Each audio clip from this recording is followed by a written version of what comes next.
And it's a very powerful statement, isn't it, to say, I am 100% responsible for myself. And I always talk about really lightening that up. Yeah. Really enjoying that process of being responsible for yourself. When I got this for myself, I was like, oh my gosh, what else can I be responsible for? Because what you get is power with that and freedom. Welcome to the Lifestyle First podcast, discussing lifestyle medicine and making self-care as easy as 1, 2, 3. And now your host, lifestyle medicine physician and coach, Dr. Alka Patel. Hi, hey, and hello, and welcome to Series 9, Episode 9 of the Lifestyle First podcast. So today we are zoning in on E for emotions. And the one question that we're exploring is, how can I build better mental fitness? Now, to help answer that, I have with me Laurie West. Laurie is a psychotherapist and a coach, and she's a founder of the Business Brilliance, through which she helps you take charge of your career and shows you how to master your mind. So, Laurie, hello and welcome. I'm very delighted to be speaking to you today.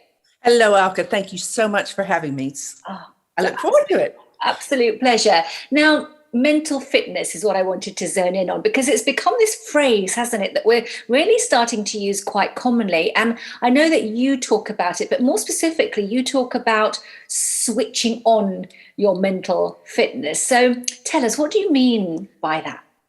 Yeah, so the brain, as you know, has lots of different regions. And quite often when we are stressed, and a lot of us are stressed, we get on this fight, flight, freeze, fawn loop. And it's the stress response that actually takes over certain areas of the brain and limits or inhibits the ability of other areas of the brain to actually work effectively.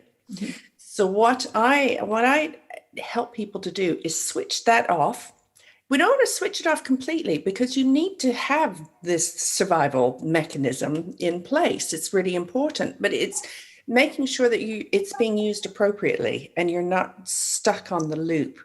And when you switch it off, or let's say dial it down, what you have then access to are the parts of your brain and your nervous system that can control the higher cognitive functions. So when we talk about imagination, we talk about problem solving, we talk about the empathy, those kinds of things, just don't get space when you're stuck on the fight or flight survival loop. Yeah. So when you learn how to dial that down and switch that off, and then start to engage that part of your brain, you discover your own innate wisdom. And you discover, oh my goodness, I can do loads more than I thought I could do, because it's all there, just waiting to be tapped into and harnessed. Yeah, absolutely. And this is something you're focusing on your book, isn't it? Your book, Just Notice, you talk about activating that witness in you, really observing yourself and learning to relate to yourself. So why is this actually important? Why is it important to activate that observer of yourself? It's important because when you're in the midst of life, and a lot of life is awesome, and a lot of life is challenging, it's important in both circumstances to be able to lift yourself out of it and observe. It's like being a bird and being able to see the landscape, and suddenly you can see it. I kind of think about when I'm on a plane and you look out the window, you can see the contours of the land, and, which you can't see when you're on the ground in the midst of it. And being able to do that gives you an entirely different perspective when you can start to see the big picture, and you can start to consciously detach yourself a little bit from the swirl of things. You start to kind of see life from a more objective point of view. Yeah.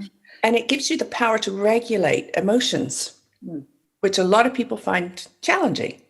And you're right, our emotions really do have quite a strong grip on us because they feel like they're here, don't they? Because we're really zoned in on them all the time. And actually, you highlighted some really important things, which is really our emotions are our signals. They're our signal to take our next step, to take action. But sometimes you need that sort of bird's eye view to know what that next step could be, because otherwise it feels too close and you can't see beyond that emotion that's gripping you. Absolutely love that. And of course, your methodology involves mindfulness, which is really sort of what you're talking about here in terms of being that noticing self and that observer self. Now, I know you've got this wonderful methodology called I Am I, so intentional, applied mindfulness integration. Beautiful acronym. But you know what, Laurie, each of those 4 words in itself are so powerful. So can you take us through each of those 4 words and take us through your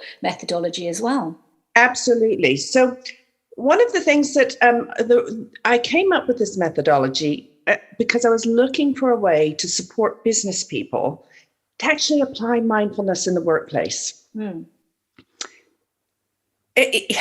can't be in the middle of a board meeting and say, I need to just step out and meditate for half an hour and come back and then I'll give you the answer.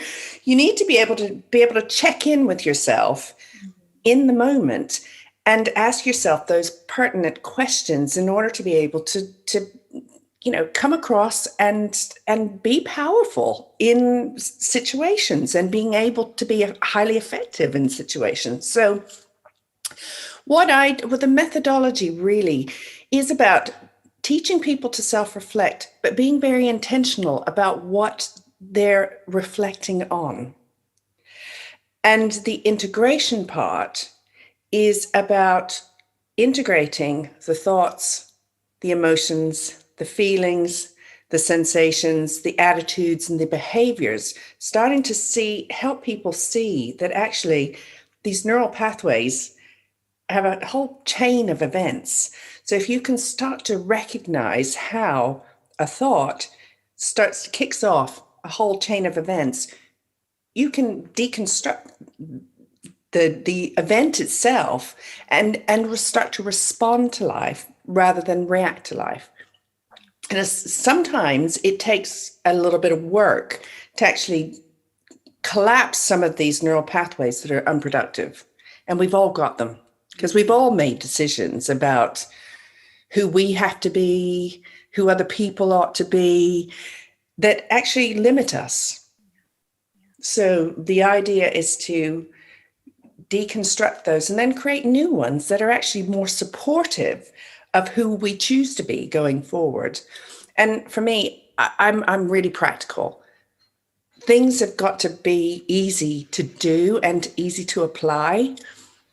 So I want to make it easy for people because I hear a lot of people say, I can't do mindfulness. And I'm like, mindfulness is not meditation. It's kind of a meditation, but it doesn't have to be. You don't need to sit in silence for half an hour. You can do this in a minute and have a whole new perspective on what you're dealing with. So that's kind of where it comes from. Wonderful. And there's several aspects of that methodology that I absolutely love and really resonate with. So firstly, that intentionality of it, being really purposeful. Yes. And this sense of mindfulness in the moment. As you say, we've all got this sort of inner talk going on constantly, haven't we? But actually, when you start to notice it in that moment, you can then be very intentional about how you respond to that and then apply it and integrate it. So the I am I really is about being present in the moment, being intentional with how you're showing up. And that buzzword mindfulness is a really integral part of it. So that's incredible. I think that's a really, really useful and simple way of actually being able to do what it is you want to do, to show up how you want to show up as well, which is fabulous. And in your other book, Laurie, which is Just Connect, isn't it? You then talk about relationships. And of course, that's at work and in our workplace and everywhere else beyond the workplace as well. Relationships are absolutely key. But you talk about having a relationship with yourself first before having relationships with others. So why that way round? You learn a lot about other people by learning about how you operate. The one thing that we can all influence people, but we have no control over how other people respond or relate to life. Yeah. We do have a lot of control over how we deal with life and how we respond to other people. We're all different and we're all unique, but we're all very similar at the same time. And we all have this machinery called the body and a neurological system that, unless we have some illnesses or some injuries, it kind of works pretty much the same way. So when you start to understand yourself, you start to understand other people through the process of understanding yourself. One of the things that I see is that's actually quite unhealthy is that there's a lot of codependency that's actually being generated when we make other people responsible for our own health and well-being. We're starting to get into that soupy kind of entangled enmeshment. So the idea is to take yourself out of that and start to govern yourself. It is about, instead of expecting other people to govern you, it's to take full responsibility for yourself. Now, of course, people do and say things that upset us. Workplaces are stressful. We have bosses and things that may make demands on us. And then we have a responsibility as to how we respond to that. Do we react to it, which is just coming from a survival place, or is there another way of responding to it? But you have to take that step back and reflect upon it and really do some soul searching to think about, is your initial response necessarily the best one? So it's just starting to get people to think about who you are in relationship to other people. That's the big thing, really. Absolutely. And it's a very powerful statement, isn't it, to say, I am 100% responsible for myself. Yep. And it can actually, I wonder if people listening are thinking that's quite a weighty thing to do, to say I'm responsible for me. There's a heaviness to it.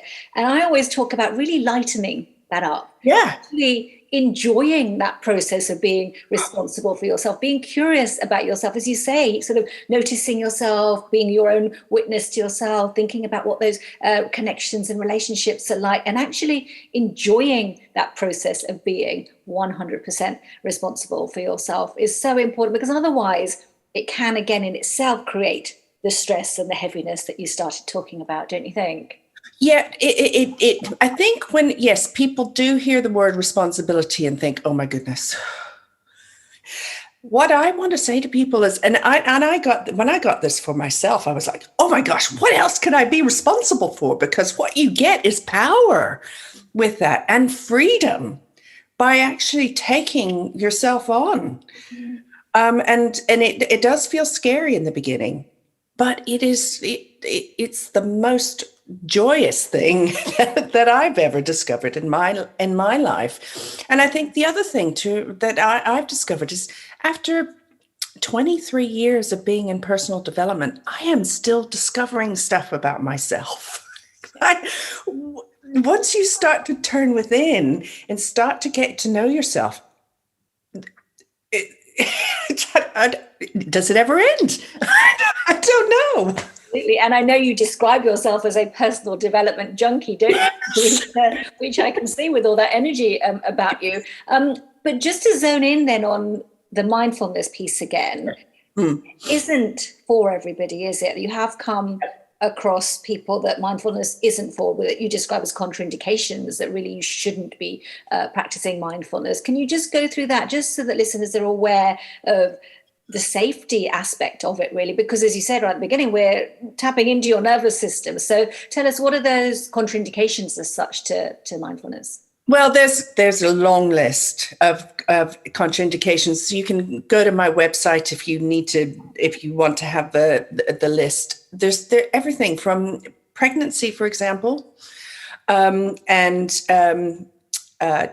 diabetes, heart problems, to mental health issues. So if you have had a diagnosis, certainly of schizophrenia or bipolar disorder, or have had any kind of psychotic episode, I would stay away from mindfulness in its entirety, unless you're stable and you are actually working face to face with a professional. Anyone who's had PTSD and is still experiencing strong symptoms really needs to think long and hard about participating in mindfulness. And I think some people look to resolve issues like anxiety and depression through mindfulness, and it can help manage the symptoms, but it won't actually resolve the problem. And that's the key for people to get, that sometimes you do need, if you're dealing with these issues, you do need a professional to help you be able to see the whole of the dynamic that's creating the experience of depression or anxiety. The reason is you can have quite powerful experiences when you start to get in touch with yourself. And you can have a lot of emotional and psychological and physical releases when you start to turn within and you start to breathe and you start to consciously connect with the body, because the body holds all of our memories. It's a store of everything we've experienced. And sometimes we forget that we've experienced things, but you can touch on that and then be reawakened to perhaps an old trauma that was deeply buried. And you need to be able to be in a place to be able to deal with that. So I really caution against participating in mindfulness. If you've got any concerns, obviously you could speak to me, but speak to a professional if you're working with a professional before you actually start to engage in it. And now, here is your Lifestyle First prescription. Your 3 activating actions to take you from knowing to doing.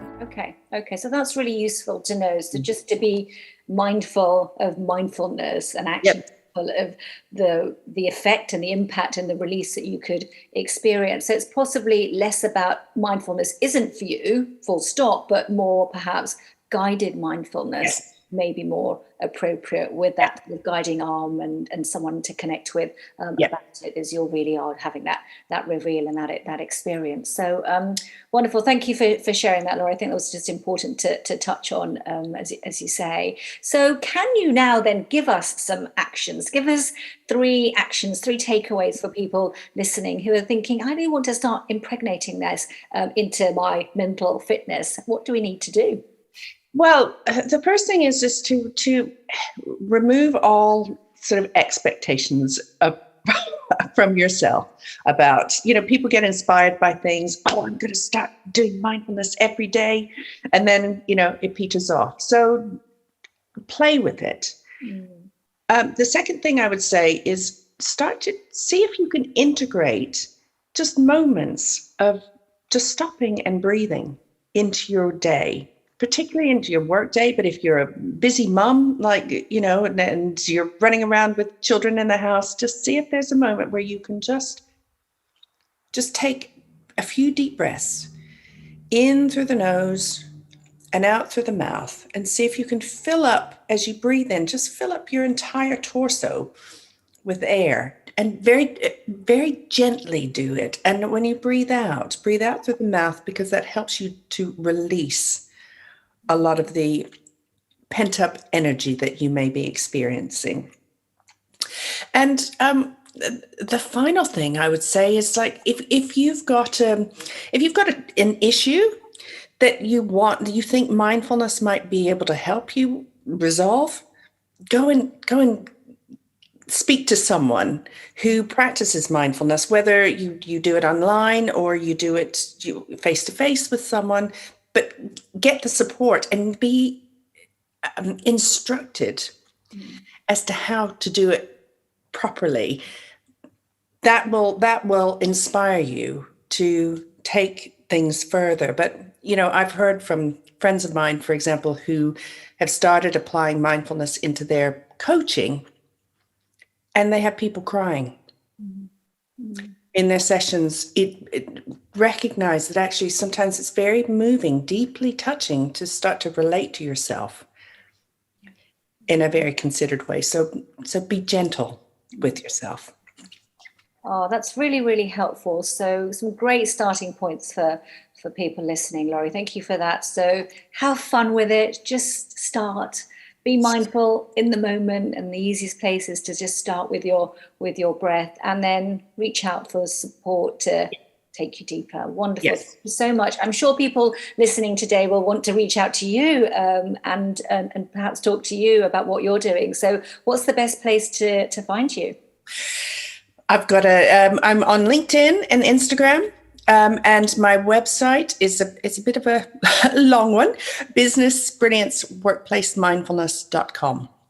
Wonderful. I will put that on the podcast notes. Brilliance, one mindfulness, etc., etc. I'll write it out properly so everybody's got that. Wonderful. Thank you so much, Laurie. It's been a wonderful conversation, and we've had some great insights from you. And I'd like to leave by wishing everyone a happy, healthy day. Thank you.